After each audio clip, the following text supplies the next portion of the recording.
Good morning all of student of class 12। आज मैं आपको इस वीडियो के माध्यम से एक नए टॉपिक की ओर लेके चलूंगा जो कि अल्टरनेटिंग करंट, प्रत्यावर्ती धारा। तो आपने पढ़ा है, छोटी क्लासों में आप पढ़ते चले आए हैं, एसी डीसी, एसी करंट कहते हैं, डीसी करंट कहते हैं। तो आज उसके बारे में हम इस वीडियो के माध्यम से आपको समझाने की कोशिश करेंगे। तो आप देखें, देखिए सबसे पहले ये टॉपिक जो स्टार्ट होता है इसमें क्या है कि जब भी कोई कॉइल है, कोई भी कॉइल लेंगे हम और उस कॉइल को एक मैग्नेटिक फील्ड में रोटेट कराएंगे।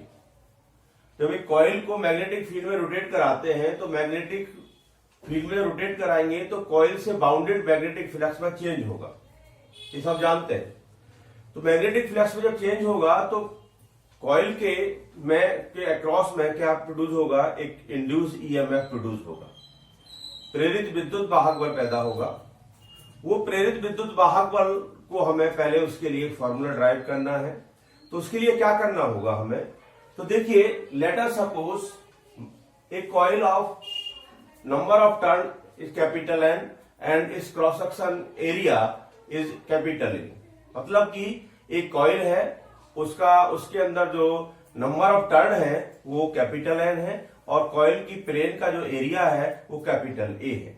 इस कॉइल को देखिए नंबर ऑफ टर्न कितने बताए मैंने, एन बताए, और एरिया और जो कॉइल की प्लेन का एरिया है वो कैपिटल ए है। और ये एक मैग्नेटिक फील्ड में, जो मैग्नेटिक फील्ड है वो बी है, जिसको हम perpendicular to the plane invert direction में लेंगे और उस कॉइल को उस मैग्नेटिक फील्ड में एंगुलर वेलोसिटी ओमेगा से रोटेट कराएंगे। जब ये रोटेट करेगी तो इससे बाउंडेड मैग्नेटिक फ्लक्स में चेंज होगा। तो हम कह रहे हैं कि जब ये रोटेट कर रही है तो इसके प्लेन पर हम एक नॉर्मल लेंगे और वो नॉर्मल जो है वो मैग्नेटिक फील्ड की डायरेक्शन से एक एंगल मेडअप करेगा। तो हम करेंगे ये यूनिफॉर्म मैग्नेटिक फील्ड है, देख रहे हैं आप, ये मैग्नेटिक फील्ड हो गया A B magnetic field, uniform magnetic field. अब इसके अंदर जब हमारी कॉइल जो है, अगर हम कॉइल इस तरह से लेके चल रहे हैं, रेक्टेंगुलर कॉइल लेके चल रहे हैं, ये कॉइल है, इसके अंदर टर्न है, एन टर्न है। अब इस कॉइल को मैग्नेटिक फील्ड में, ये बी जो मैग्नेटिक फील्ड है इसमें रोटेट किया जाएगा। तो जब रोटेट करेगी कॉइल इस तरह से, तो रोटेट करने पर क्या होगा, ड्यूरेशन इन रोटेटिंग टाइम, जब वो घूम रही होगी तो उसके प्लेन पर हम एक नॉर्मल ड्रॉ कराएंगे, मतलब कि एक लंब डालेंगे उसके प्लेन पर एक नॉर्मल ड्रॉ करेंगे। तो जो नॉर्मल ड्रॉ देखिए जब घूम रही है किसी भी समय पर, वो एट एन इंस्टेंट टाइम होगा, वो टी होगा। तो कॉइल जब रोटेट करेगी मैग्नेटिक फील्ड के अंदर, ये प्लेन है, इस पर नॉर्मल खींचा गया है, ये रहा नॉर्मल। ये नॉर्मल जो है ये मैग्नेटिक फील्ड बी की डायरेक्शन से कुछ एंगल मेडअप कर रहा है। वो एंगल क्या है, थीटा है। तो इस डायरेक्शन में मैग्नेटिक फील्ड का जो कंपोनेंट होगा वो बी कॉस थीटा होगा। ये आपका मैग्नेटिक फील्ड है, ये नॉर्मल है। तो at an instant small t वो टाइम है जब हमने यहाँ पर नॉर्मल जो एंगल मेडअप लिया है वो बी क्या लिया है, थीटा लिया है। तो जब ये कॉइल का प्लेन है, ये कॉइल के प्लेन पर ये नॉर्मल ड्रॉ किया हुआ है। तो ये नॉर्मल ड्रॉ जो है ये एंगल मेडअप कर रहा है मैग्नेटिक फील्ड की डायरेक्शन से थीटा, ठीक है। अब इस बी का कौन सा कंपोनेंट, कॉस कंपोनेंट इस डायरेक्शन में वर्क करेगा। तो जब ये कॉइल रोटेट कर रही है, तो हमने उस रोटेटिंग टाइम पर ड्यूरेशन रोटेशन नॉर्मल ड्रॉ किया है इस पर, और नॉर्मल ड्रॉ है वो मैग्नेटिक फील्ड की डायरेक्शन से थीटा एंगल मेडअप कर रहा है। तब इस समय इससे बाउंडेड जो मैग्नेटिक फ्लक्स होगा, तब कुंडली से, कॉइल से बद्ध बाउंडेड चुंबकीय फ्लक्स, मैग्नेटिक फ्लक्स, चुंबकीय flux,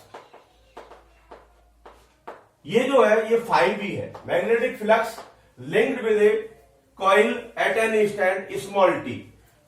phi B is equal to B cos theta into A. Here A is the area of the plane of the coil, and B magnetic field. Theta is the angle between B and normal theta. Hence, or phi B is equal to BA cos theta, BA cos theta. But theta is equal to omega t. Here omega is the angular velocity. Omega is the angular velocity of the coil. Therefore, phi B is equal to BA cos omega t. BA cos omega t. अब हमने क्या लिया है? Magnetic flux linked with a coil at an instant small t. Then d phi b upon dt. Rate of change of magnetic flux. Rate of change of magnetic flux is equal to BA. BA is constant, d over dt cos omega t. We know differentiator of cos omega t is minus sign. Therefore, dB over dt, d phi b upon dt is equal to BA minus sin omega t into omega, और d phi b upon dt is equal to minus BA omega sin omega t.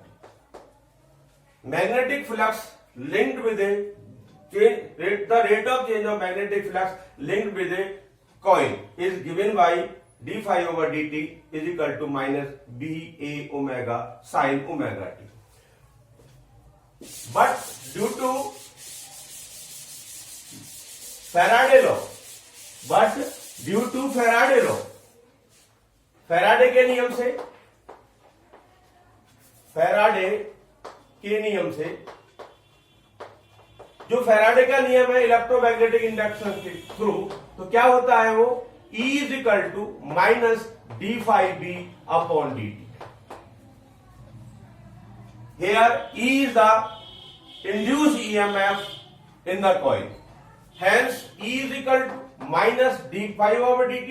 तो minus BA cos BA omega sin omega t, और E is equal to BA omega sin omega t. BA omega sin omega t.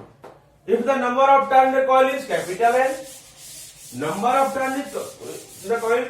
N, then or E is equal to N BA omega sin omega. This is a equation of induced EMF. But let NBA omega is equal to E0. Peak value of induced EMF in a coil. ये क्या है? ये E0 जो है peak value है, अधिकतम मान है इंड्यूस ईएमएफ का, जिसको हम पीक वैल्यू कह सकते हैं, मैक्सिमम वैल्यू बोल सकते हैं. Therefore E is equal to E0 sine omega t. E is equal to E0 sine omega t. तो देख रहे हैं कि ये जो इक्वेशन है ये आपकी एक सिंपल हार्मोनिक मोशन की इक्वेशन होती है, जो कि y is equal to A sine omega t होती है. This equation is equivalent to the simple harmonic equation y is equal to A sine omega t. A sine omega t आपने पढ़ा है फर्स्ट ईयर के अंदर कि ये आपका एसएचएम की इक्वेशन होती है, सिंपल हार्मोनिक मोशन की इक्वेशन होती है. तो ये इक्वेशन जो हमारी E is equal to E0 sine omega t इसके इक्विवेलेंट है. इसका मतलब हम कह सकते हैं कि जब भी कोई coil, when a coil rotate in a uniform magnetic field, then induce EMF set up in the uniform magnetic, induce EMF produce in the coil. अब उसकी जो वैल्यू है, देखिए इंड्यूस ईएमएफ की जो वैल्यू है वो अकॉर्डिंग टू टाइम कैसे चेंज होगी? पेरियोडिकली चेंज होगी. क्योंकि आपने सिंपल हार्मोनिक मोशन को पढ़ा है कि y equal to A sine omega t. तो इसका कर्व कैसे आता है? आपने देखा ये कर्व आता है. y is equal to A sine omega t. ये कर्व साइन कर्व कहलाता है। ये इंडिकेट कर रहा है कि जब भी कॉइल मैग्नेटिक फील्ड में रोटेट करेगी तो उसके अंदर जो इंड्यूस ईएमएफ सेटअप होगा उसकी जो वैल्यू है वो अकॉर्डिंग टू टाइम कैसे चेंज होगी, पेरियोडिकली चेंज होगी, मतलब कि एक तरह से आवर्त रूप में उसका मान बदलता चला जाएगा। If we draw a graph between E and E zero, अगर कह रहे हैं कि हम ई और टाइम टी के बीच में ग्राफ प्लॉट करना चाहते हैं तो ग्राफ कैसे मिलेगा हमें, ये वाला ग्राफ मिलेगा, ये साइन कर्व कहलाता है। अब देखिए यहां पर ये मैक्सिमम की वैल्यू होगी ई जीरो और ये माइनस में होगी, माइनस का ई जीरो। तो एक साइकिल कंप्लीट साइकिल, जब देखिए कोई भी कॉइल है वो कैसे रोटेट करती है, इस तरह से रोटेट करती है। मैंने कहा कि ये आपका कॉइल है, ये एक रेक्टेंगल कॉइल है, इसको हम रोटेट करा रहे हैं मैग्नेटिक फील्ड में, इस तरह से रोटेट करेगी। तो इसके ये चार मतलब एक साइकिल जो कंप्लीट होगी वो कहां से कहां कंप्लीट होगी, ये ऐसे कंप्लीट होगी, ये होगा, इस तरह से जाएगा, यहां से एक साइकिल कंप्लीट होगी।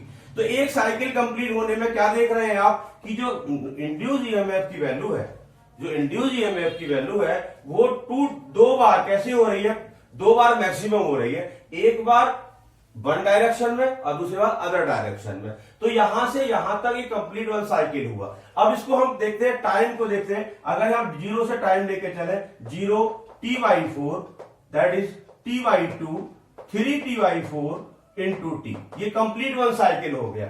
अगर इसी को मैं एंगल के अंदर लेके चलता हूं कि कॉइल जब रोटेट कर रहा है कॉइल को, तो मैग्नेटिक फील्ड में रोटेट हो रही है कॉइल, तो उसका एंगल कैसे रोटेट हो रहा है उसको देख सकते हैं। देखिए ये यहां से जीरो से स्टार्ट किए, प्लस है माइनस है, इंड्यूस ईएमएफ यहां पर है।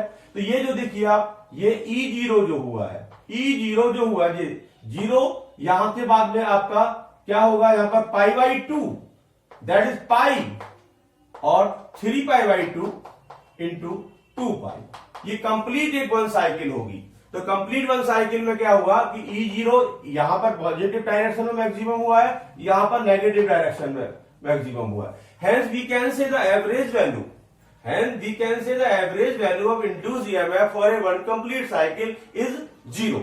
कि जो आपका क्या कहते हैं प्रेरित विद्युत वाहक बल है उसका जो मान है एक कंप्लीट साइकिल के लिए औसत मान जो होता है, जिसे एवरेज वैल्यू कहते हैं, वो कितना हो रहा है, 0 हो रहा है। क्योंकि एक बार वो ये पूरा एक कंप्लीट वन साइकिल है, ये क्या है, पूरा वन कंप्लीट साइकिल है। तो इसमें एक बार पॉजिटिव डायरेक्शन में मैक्सिमम हो रहा है और एक बार नेगेटिव डायरेक्शन में मैक्सिमम हो रहा है। तो कॉइल जब रोटेट हो रही है तो कॉइल रोटेट, वही बताया मैंने अभी आपको, कॉइल रोटेट ऐसे स्टार्टिंग करेगी, यहां से आएगा ये π/2, ये फिर आपका 180 आ जाएगा, फिर 3π/2 और फिर 2π, मतलब 360 तक वो आपका रोटेट करता चला जाएगा। तो यहां से आप देख रहे हैं, अगर इस कॉइल को देख रहे हैं आप, जो एसी जनरेटर आप पढ़ते हैं, एसी जनरेटर के अंदर क्या होता है, यही काम तो होता है, कॉइल को रोटेट किया जाता है मैग्नेटिक फील्ड में। तो कॉइल को रोटेट किया जाता है मैग्नेटिक फील्ड में, अगर उसको कनेक्ट करते हैं किसी भी हम सर्किट से तो उसके अंदर करंट फ्लो होना शुरू हो जाता है, जिसको हम एसी करंट बोलते हैं। तो अब हम यहां पर पहले हमने डेराइव किया है, when a coil rotate in a magnetic field then induced EMF set up in the coil which is given by a E is equal to NBA omega sin omega t, and but NBA omega is equal to E0. Here E0 is the peak value of the induced current, induced EMF in the coil, hence E is equal to E0 sin omega t. This equation is equivalent to the simple harmonic equation y is equal to A sin omega t. Hence we can say the induced EMF in the coil